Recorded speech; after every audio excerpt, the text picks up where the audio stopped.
I think defeat helps you more than success. I just do whatever I can to be better and learn from the mistakes. So, Marcellus, do you agree with the former Super Bowl MVP and Patrick Mahomes that defeat helps more than success? No, I don't agree with him. I want to start off and preface this by saying, do what you want to do, okay? But I do subscribe to a more efficient, optimal way. Now, I'm not as disciplined as I should be, and I don't think anybody is as disciplined as they should be to the optimal way of living. We know what we're doing in reality, and we know what we're wanting to do in our ideals. There is a gap for me, and it sounds like there's a greater gap for Patrick Mahomes in my mind. Let's just say this.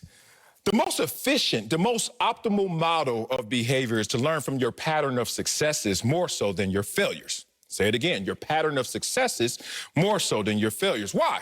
Because when you try to learn from your failures, all you're doing is looking at something bad that happened and it's jarring and it makes you reevaluate, correct?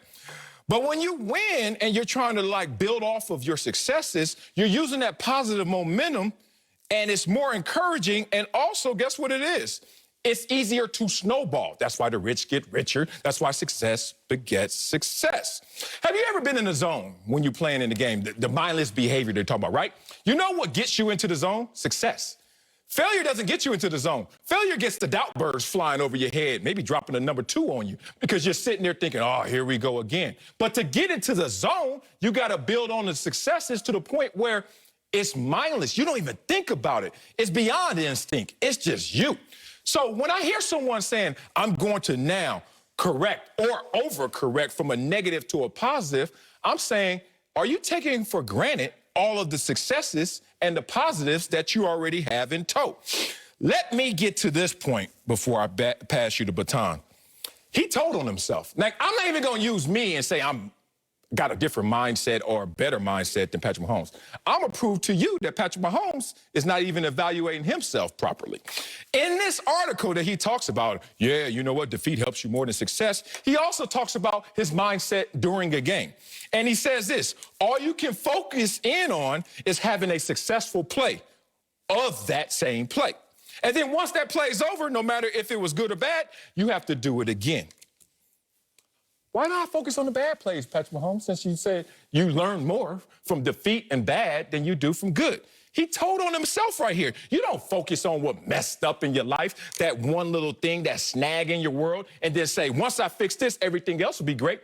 No, you go out there and you emphasize all of the good qualities till they turn into great qualities. That's the best way to have a snowball for success. I heard him. Oh, yes. Bravo.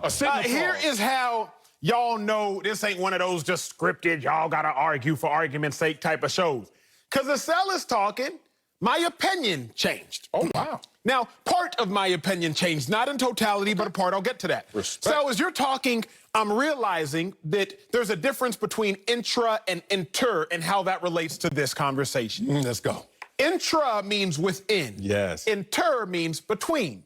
Intra-competition, I actually rock with you now, that success should help you more than defeat. Yes. Intra, within competition. Within. During the course of a game, I'd rather make a good play because that'll help me make another good play as opposed to making a bad play. Making a good play is going to beget another good play as opposed to a bad play. However, inter-competition, between competition, I think defeat helps you more than success. Okay. This ain't just for sports, y'all. This for life, too. Y'all learn a lesson if we can teach you one. Inter-competition.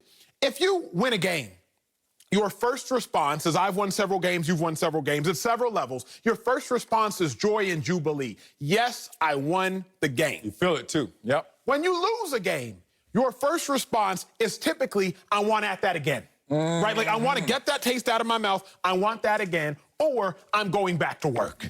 Yes. Well, that's one or two responses. Yeah. Let me at him again, or I'm going back to work. So what that tells me is inter-competition, between competition. After you play the Cowboys, before you play the Giants, you lose to the Cowboys. Man, I want to play them again. Or y'all don't know this, but if you play in a league, after the game, quickly, the game comes onto your iPad, and you can rewatch the film.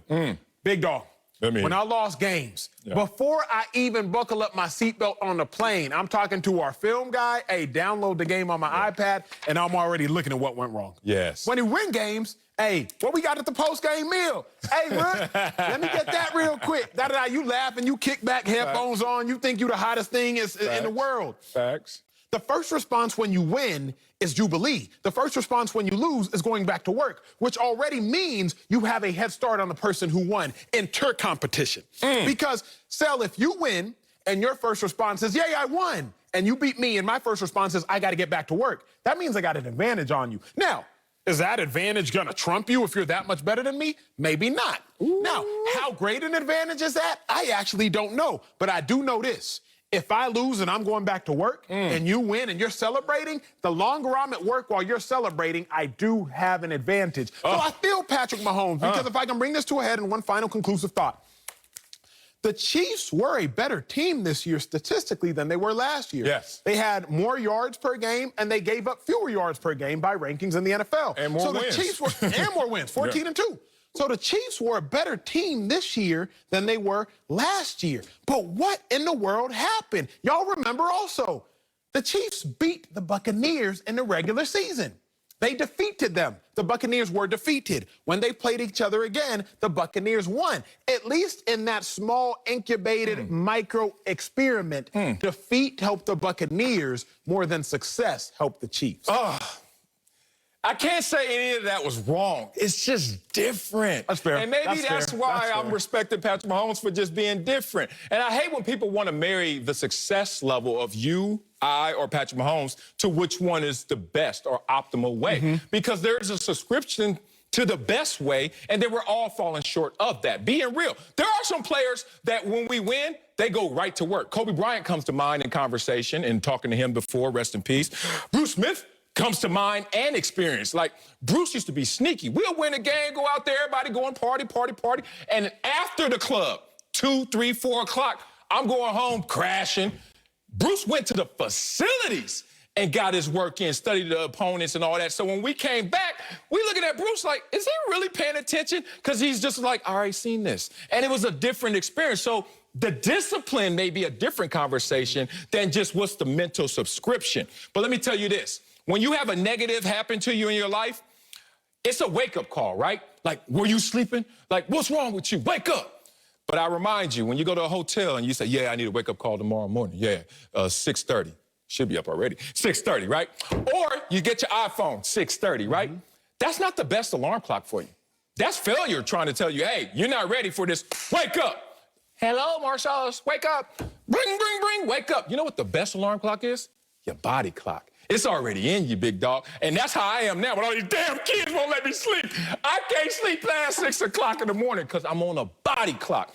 But I'm winning, bruh. And it comes and it snowballs into winning. So I understand every coach has said, work on your left-hand layups. But he is not saying for the rest of the practice, ignore the right-hand layups that you have already conquered. You still got to build on your greatness to become even greater. That's fair. I think, though, don't you believe we have a propensity when we are living life, balling, doing whatever the case may be, that if you're succeeding, you're not paying as much attention to what you could be improving on in general. Let's talk relationally. Let's talk relationally, Sel.